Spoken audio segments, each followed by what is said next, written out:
Hello everyone, welcome back. Today we're going to be talking about the worst guns for women, okay?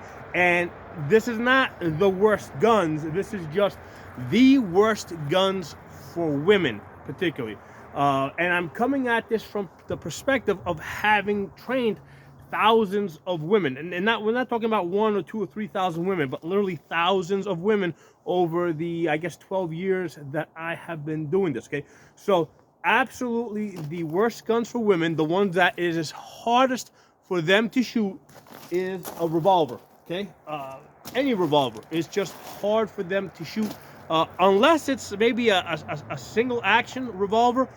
In which case, that's not a great choice for self-defense, because once you cock that hammer back, you basically got a hair trigger, okay? So, as you can see here, I've got many revolvers. So I don't think there's anybody out there that can possibly say I'm a revolver hater, all right? Have literally have thousands and thousands of dollars invested in revolvers.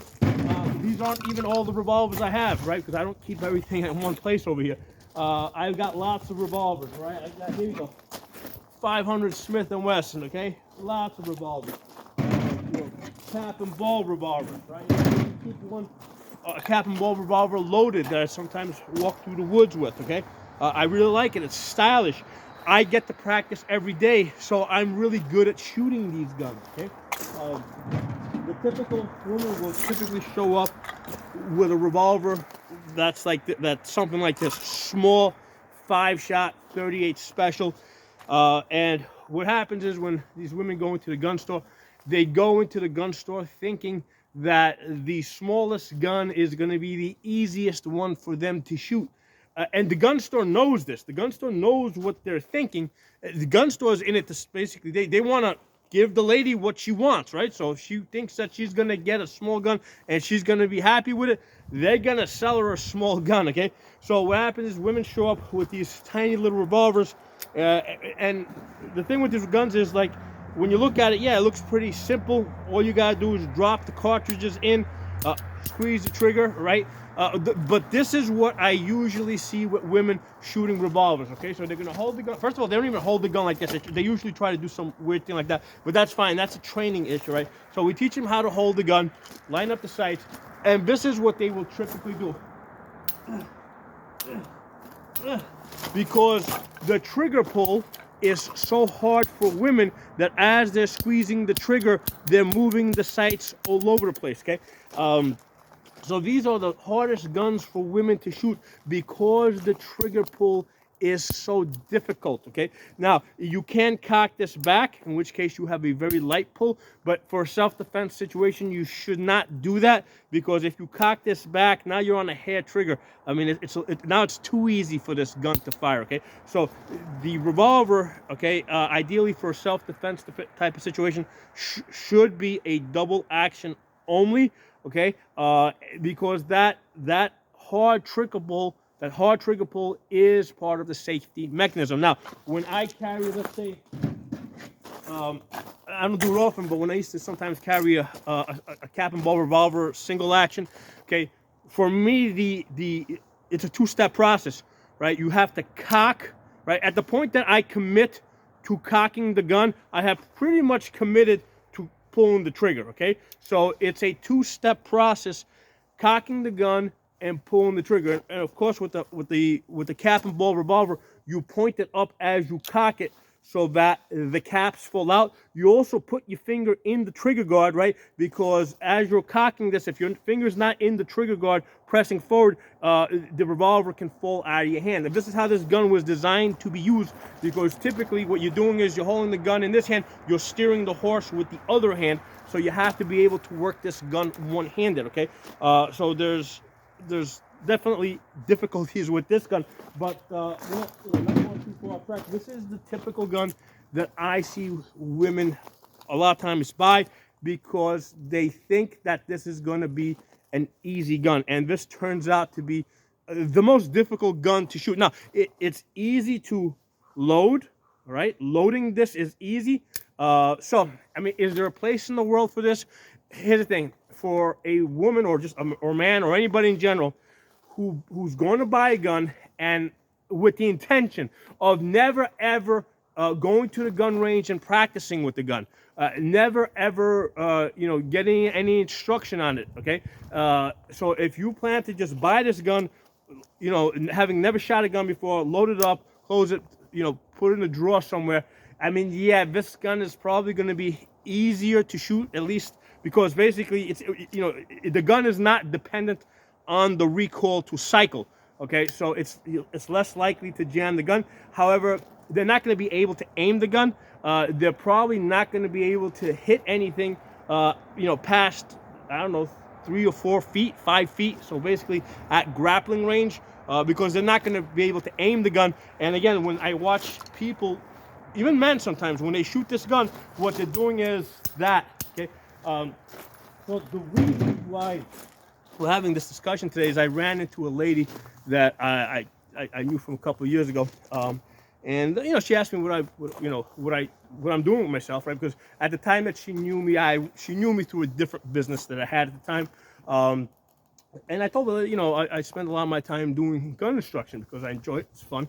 And she said, oh, I could use some instruction. She told me she's got a revolver. She goes, I shoot this revolver, right? I aim here and the bullets go over there. And I told her, it's because you got the wrong gun. You got the hardest possible gun that you could possibly shoot.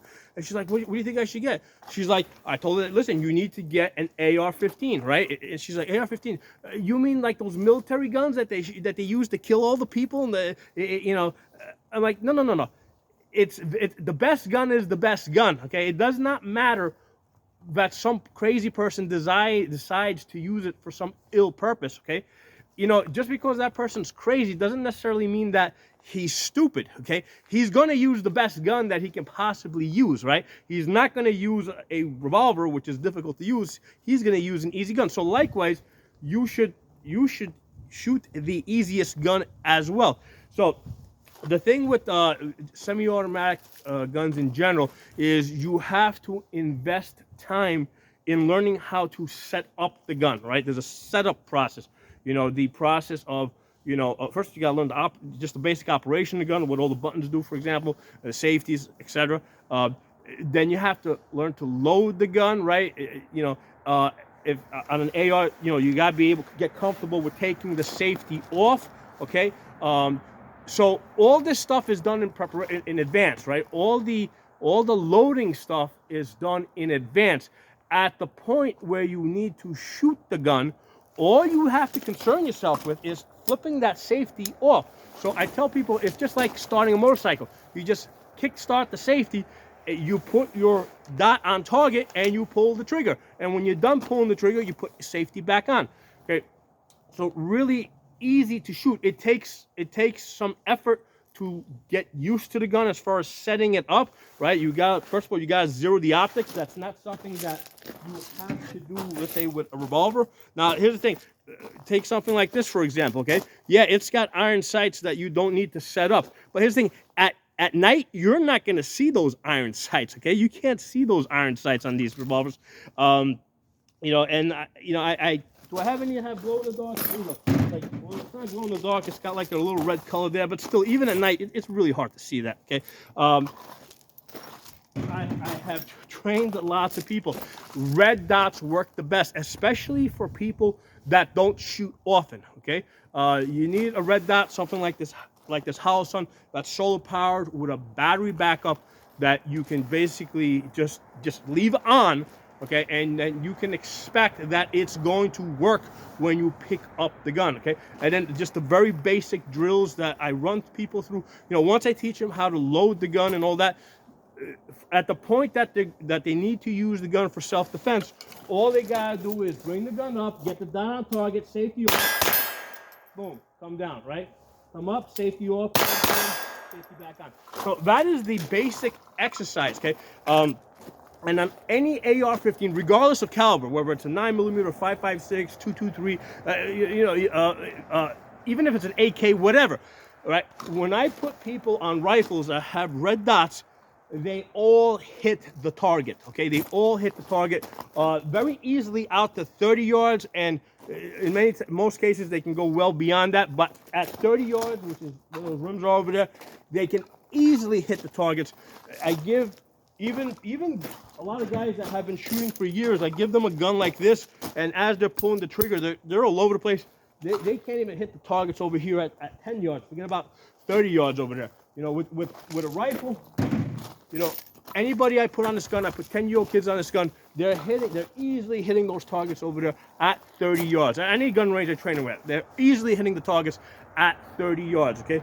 And I explained to this woman, you know, it's very important that you hit the things that you want to hit and not hit the things that you don't want to hit, right? Because in your example, where you're telling me that when you're pulling the trigger, you know, you're aiming here, the bullet's going over there, you know, that's a potentially a dangerous situation. The bullets have to go where you want them to go, okay? So for most women, revolvers are terrible guns. They don't have the finger strength to be able to pull the trigger and keep the sights on target. Not all women, there's plenty of women that I've trained that can do it, but they are in the minority, okay? Most women cannot easily shoot revolvers. Now, with the semi-automatic pistols, if they have a light trigger pull or decent one like a Glock or a Glock light gun, they can usually learn to shoot that pretty well. They still shoot the rifle much better. And if I try to put them under any type of stress, even with a semi-automatic, what I find is as soon as they come out, they're like this, they're like that. They don't have a sense of where the gun is pointed, right? Just because the hands are so close together, okay? With the rifle, on the other hand, because your hands are further apart, you got a better sense of where your arms are pointed, okay? So what I tell people is take this part over here, right? You know, when you grab the gun, take your thumb, right, and basically put that at the belt line, and that will usually put the dot on the target. Okay, so even if I just throw my arm underneath my target over there, right, at what would be the belt line, throw this underneath the belt line, dot's going to be on the target. So even if the dot's not working, I'm still going to hit the target because my hands are further apart and I have a better sense of where the gun is pointed, right? You know, where my arm. You've been doing it all your life, right? You just point your arm at the target. You know, you're used to pointing at things.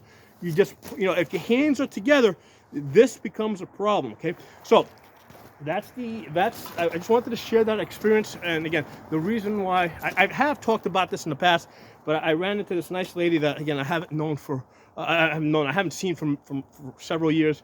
And we got into this conversation, and she had the mindset that, you know, because, you know, she's not a gun person, she just listens to the news and she hears scary black gun kills innocent people, and she's like, oh no, I don't want to have anything to do with that.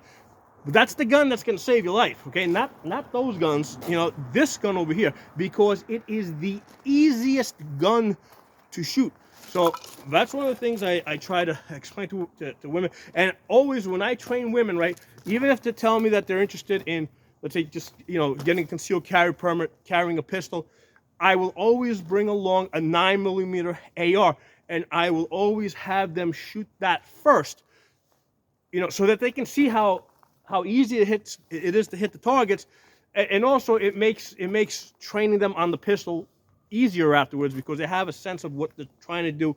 So I always put people, women especially, but in general when I train people, I always put them on a rifle first. You know, so that they understand what they're supposed to do and how it's supposed to work. And then when they get on the pistol, you know, at least they have like a goal, right? A goal to like where they're trying to get to, you know. So, but anyway, I just wanted to share that with you guys. Thanks for watching. I'll talk to you all soon.